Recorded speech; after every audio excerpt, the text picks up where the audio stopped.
여러분, 우리는 방주가 배가 아니라는 사실을 알아야 됩니다. 안녕하세요 여러분, 반갑습니다. 저는 지난 시간에 마지막 때가 될수록 공동체가 너무 중요하다고 말씀을 드렸습니다. 공동체는 정말 중요해요. 공동체를 모르고서 그리고 공동체에 참여하지 않고서는 절대로 마지막 때를 준비를 할 수가 없고 이길 수가 없습니다. 혹시 앞에 영상을 보지 않으신 분들은 꼭 보시길 바라고요. 공동체에 참여한다고 해서 무조건 이 마지막 때를 이길 수 있는 건 아니에요. 마지막 때의 공동체는요, 방주와 같은 공동체가 되어야 합니다. 이것이 매우 중요한데요, 오늘 강의를 잘 들으신다면 방주와 같은 공동체가 무엇이며 방주와 같은 공동체가 되려면 어떻게 해야 하는지도 여러분 알게 되실 겁니다. 사실 방주가 교회라고 생각하는 분들이 많습니다. 그리고 아예 교회 이름이 방주라고 지은 교회도 많죠. 실제로 성경도 방주가 교회라고 말하고 있습니다. 그러면 어떻게 방주가 교회를 이해할 수 있는지 잠시 말씀을 드리겠습니다. 우리가 이 구약을 해석할 때요, 많은 분들이 구약을 어려워하고 재미없어 합니다. 그렇지만 구약은 정말 중요한데, 구약은 신약의 모형이 됩니다. 모형이란 무엇이냐면, 모형은 실제가 아닌데 실제를 알려주는 것입니다. 그래서 우리가 구약을 해석할 때 구약을 모형 또는 예표라고 해석을 합니다. 우리가 히브리서 8장 5절 말씀을 읽으면, 그들은 하늘에 있는 것들의 모형과 그림자 지나지 않는 땅에 있는 성전에서 섬깁니다 라고 이야기했습니다. 그리고 모세가 장막을 세우려고 할 때 너는 명심하여 내가 산에서 내게 보여준 그 모형을 따라 모든 것을 만들어라 하고 말씀하신 하나님의 지시를 받은 것입니다. 하나님께서 모세에게 성막을 지으라고 말씀하시고 성막을 어떻게 지을 건지 모형을 보여줬다는 것이죠. 그래서 모세가 그 모형을 가만히 보고 모형을 따라서 성막을 만들었습니다. 저는 전공이 건축이기 때문에 이 모형이 뭔지 아는데, 건축을 설계하고 난 다음에 건물을 짓기 전에 모형을 만듭니다. 그러니까 우리가 설계도만 봐서는 건물이 어떤 건물인지 이해하기 어려워요. 그래서 그 설계 도면을 가지고 대략적으로 작은 모형을 만들죠. 그 모형을 만들면 모형을 통해서 앞으로 이 설계 도면에 의해서 건축될 그 집들이, 건물들이 어떤 모양인지 어떤 형태인지 대충 우리가 감을 잡게 됩니다. 그것처럼 하나님께서 모형을 보여줬고 그 모형을 따라서 모세가 성막을 지었다는 것입니다. 하나님께서 성막을 짓게 했는데 그 성막을 진짜 의미하고 나타내는 것은 무엇이냐? 하늘에 있는 성전, 그러니까 나중에 새 예루살렘, 나중에 우리가 들어가서 살 그 하나님의 나라, 천국이라는 것이죠.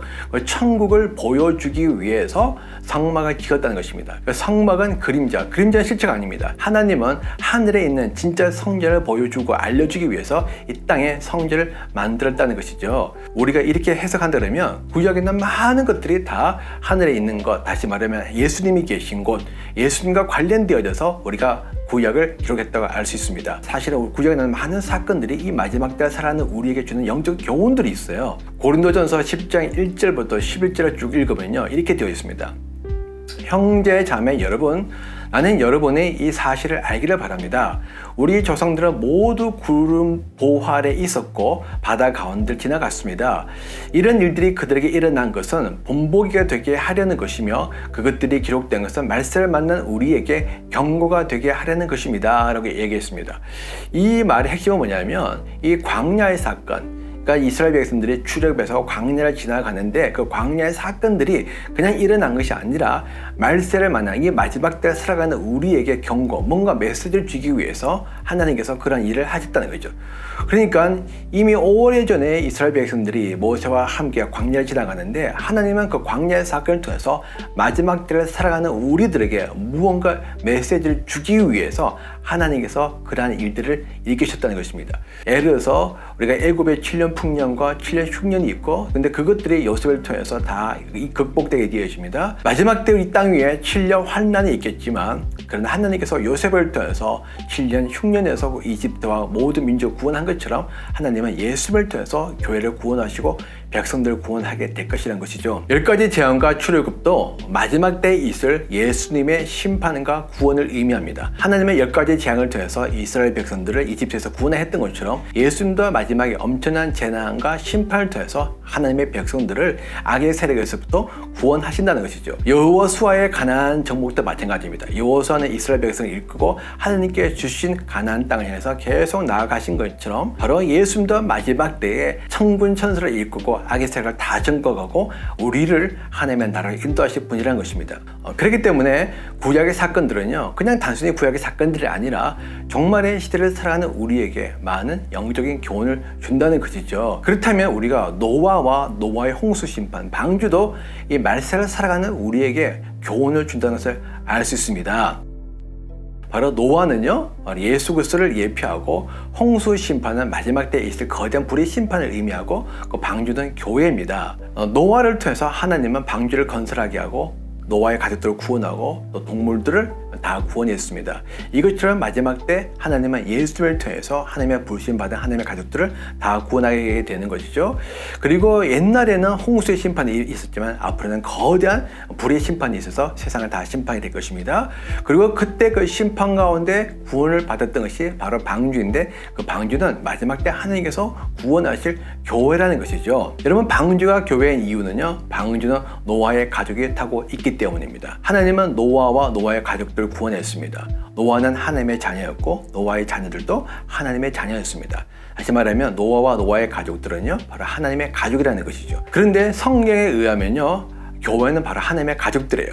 에베소서 2장 19절이나 디모데전서 3장 15절을 읽으면 교회를 하나님의 가족이라고 표현했습니다. 그래서 하나님은 이 마지막 때에 노아와 노아의 가족을 구원하신 것처럼 하나님은 하나님의 가족, 다시 말하면 이 교회를 구원하신다는 것입니다. 특별히 여러분, 방주는 이 마지막 때의 교회의 특징이 무엇인지, 하나님께서 구원하시는 교회의 특징이 무엇인지를 잘 보여주고 있습니다.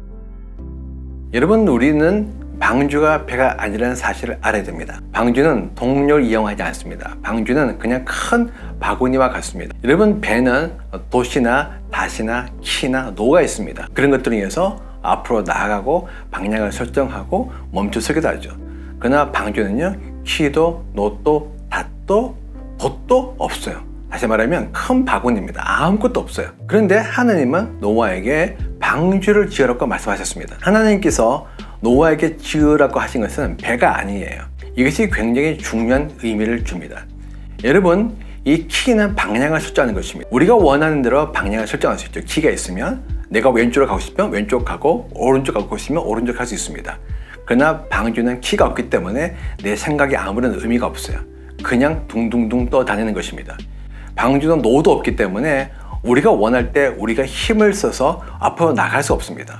보통 배는 다 노가 있죠. 노를 져서 앞으로 나갑니다. 우리가 힘을 쓰면, 노력하면 우리의 능력으로 말미암아 우리가 어느 정도 앞으로 갈 수 있습니다.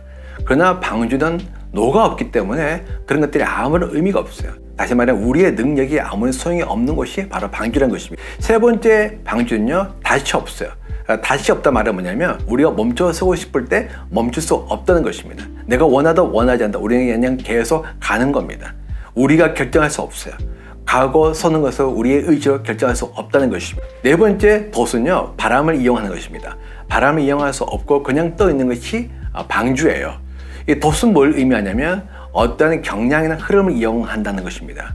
그런 어떤 경량과 흐름을 따르지 못하고 그냥 계속 물 위에 떠는 것이 바로 방주라는 것입니다. 재미있는 것은 하나님께서 방주를 지으라고 하신 다음에 방주는 홍수 시작 후 5개월 뒤에 아라랏산에 도착합니다. 그리고 노아는 정확하게 1년하고 열흘 방주에 있었는데요. 방주 크기는 과학자들이 말하기를 1년 정도 방주에 탄 동물들이 먹을 수 있는 식량을 실을 수 있는 크기라고 합니다. 다시 말하면 노아와 그의 가족과 방주에 탔던 동물들이 1년 동안 먹고 난 다음에 배가 고플 때쯤 되어져서 이제 먹을 것이 다 떨어져서 이제는 방주에서 나와야 될 때 하나님께서 정확하게 방주에서 나오게 하셨다는 것이죠. 이것이 우리에게 주는 영적 교훈이 있습니다. 그것은 뭐냐면 하나님은 철저히 방주를 하나님의 뜻과 능력으로 인도하신다는 것이죠. 여러분, 노아 영화를 아마 보신 분들이 많을 것입니다. 그 홍수의 심판은 우리가 상상도 할 수 없는 엄청난 심판입니다. 어두운 밤에 거센 바람이 불고 폭풍우가 있고 그리고 배가 흔들립니다.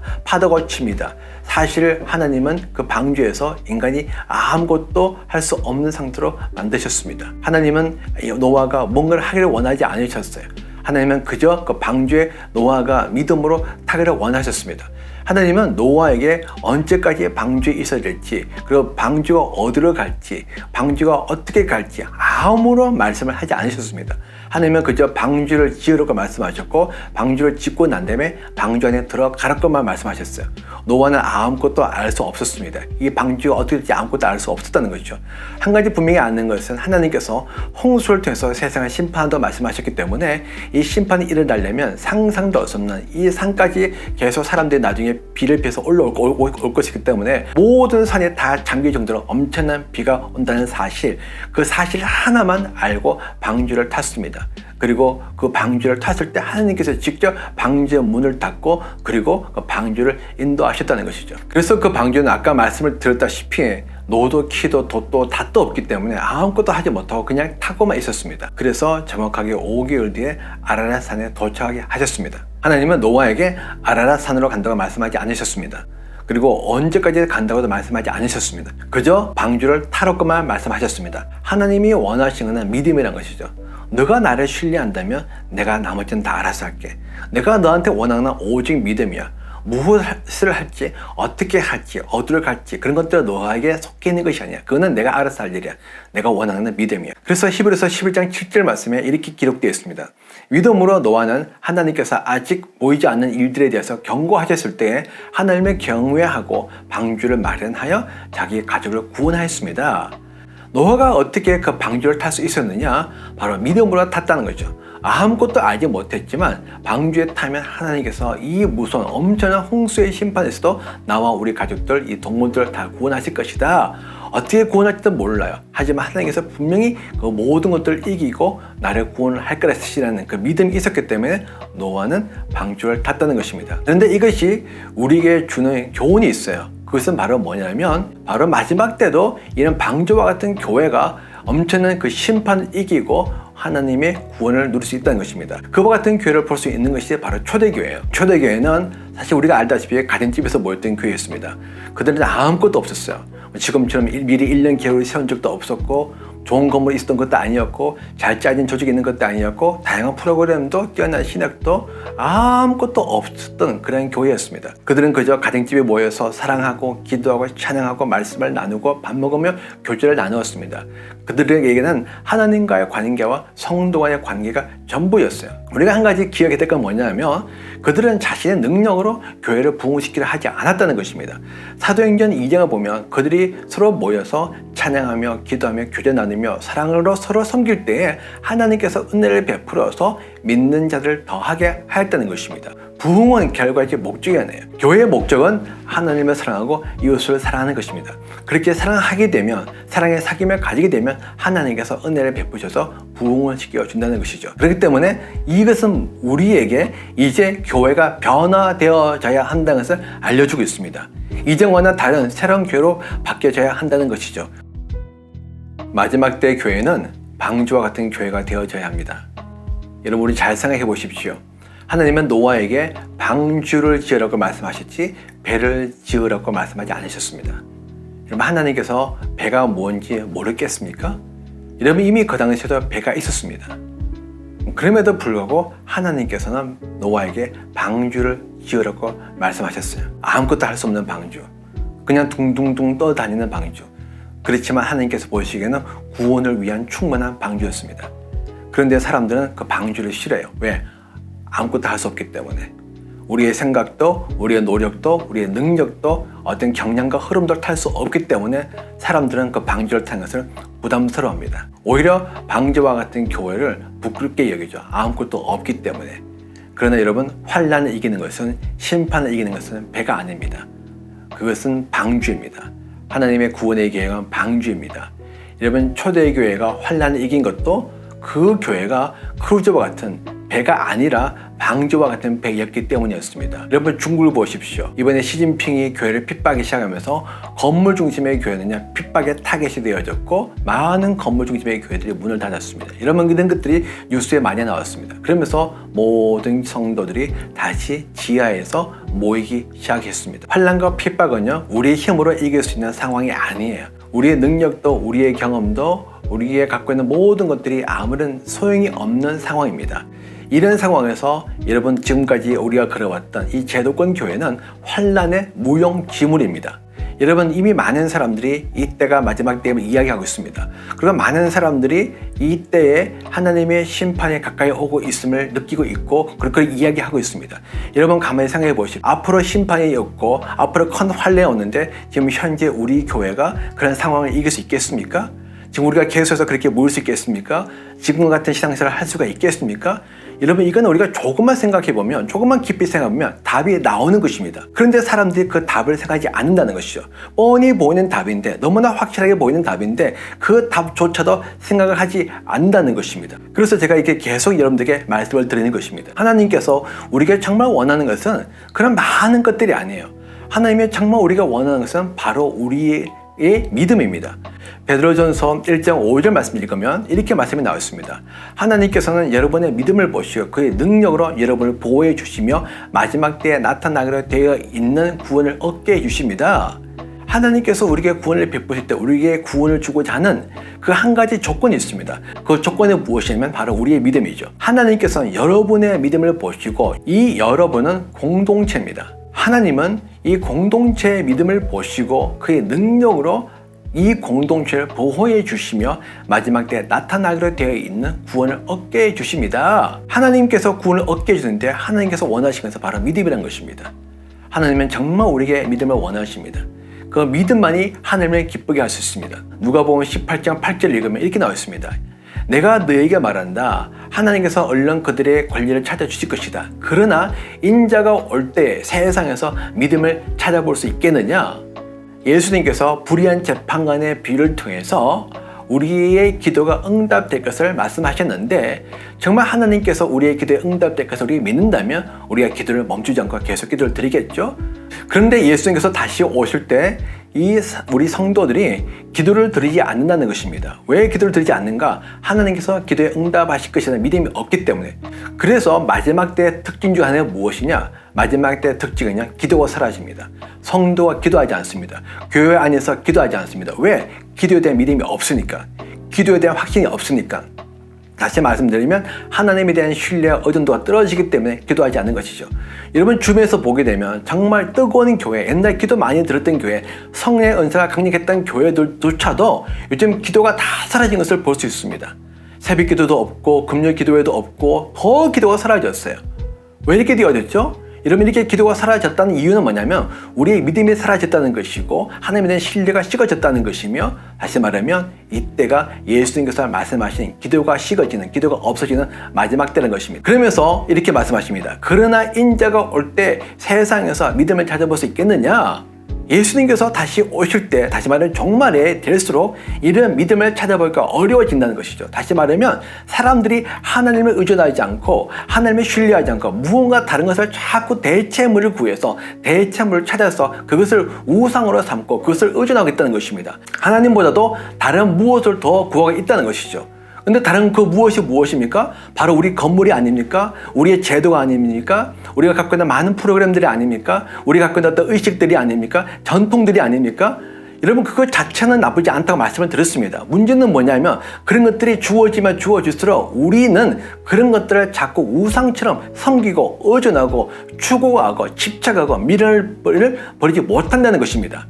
그래서 결국 거기에 얽매여서 그것에 따라 살게 된다는 것이죠. 하나님은 그걸 원하지 않습니다. 그래서 이번에 하나님은 팬데믹이라는 걸 통해서 그런 것들을 다 없애버렸습니다. 여러분들 이번에 그것을 다 많이 경험하셨을 것입니다. 이번에 우리가 가정집에서 예배드리면서 그전에 정말 우리가 중요하게 여겼던 것들, 너무나 소중하게 여겼던 것들이 별 의미가 없는, 별 소용이 없는 그런 것들이 없이도 우리가 얼마든지 신앙생활을 할 수가 있구나, 그런 것들이 없이도 오히려 더 이전보다 더 풍성한 하나님의 은혜를 누릴 수 있구나를 경험했던 시간이 바로 이 팬데믹의 시간이었습니다.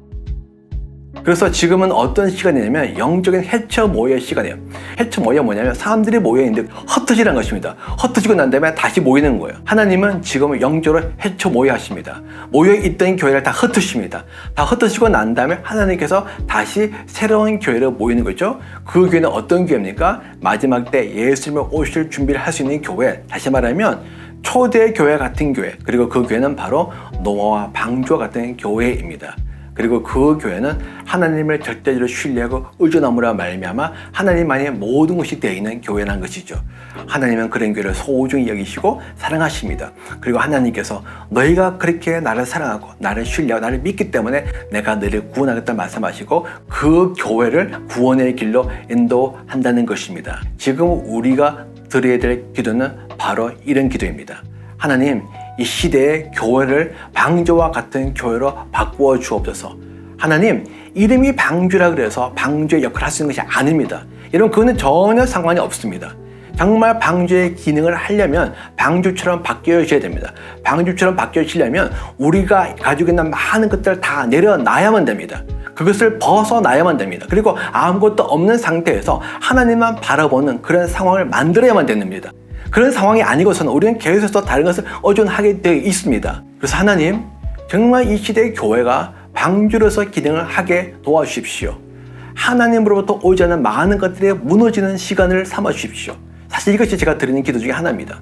하나님, 우리가 지금까지 하나님을 위해서 이것도 하고 저것도 하고 많은 것을 세워놨지만은 만약에 하나님께서 보시기에 옳지 않은 것이 있다면, 하나님 보시기에 기뻐하지 않은 것이 있다면, 하나님께서 원하지 않는 것들이 있다면 하나님 이번 기회를 주셔서 다 무너뜨려 주십시오. 그리고 하나님이 기뻐하시는 새로운 교회를 세우십시오. 그 교회는 하나님이 모든 것이 되어 있는 방주와 같은 교회, 바로 초대교회의 모습입니다. 하나님, 그 방주를 세우셔서 하나님 그 방주를 통해서 하나님의 구원받은 백성들을 하나님의 구원의 길로 인도하십시오라고 저는 기도하고 있습니다.